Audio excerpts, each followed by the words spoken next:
ابراہیم نے کہا بلکہ تمہارا رب آسمانوں اور زمین کا رب ہے جس نے ان سب کو پیدا کیا، اور میں اس بات کے گواہوں میں سے ہوں، اور اللہ کی قسم جب تم یہاں سے پیٹھ پھیر کر چلے جاؤ گے تو میں تمہارے ان بتوں کی خبر لینے کی تدبیر ضرور سوچوں گا۔ چنانچہ ابراہیم نے ان بتوں کو ریزہ ریزہ کر دیا سوائے ان کے بڑے بت کے، تاکہ وہ اس کی طرف رجوع کریں۔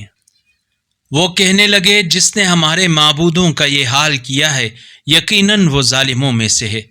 کچھ نے کہا ہم نے ایک جوان کو ان بتوں کا برے الفاظ میں ذکر کرتے ہوئے سنا ہے جسے ابراہیم کہتے ہیں۔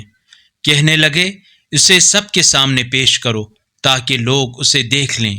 کہا اے ابراہیم، کیا ہمارے معبودوں کا یہ حال تم نے کیا ہے؟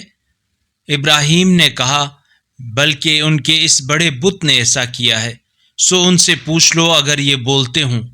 یہ سن کر وہ اپنے ضمیر کی طرف پلٹے اور کہنے لگے حقیقتاً تم خود ہی ظالم ہو۔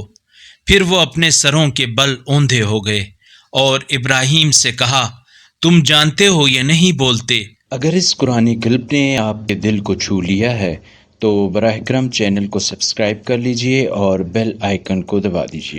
اللہ نور السماوات والارض، اللہ آسمانوں اور زمین کا نور ہے۔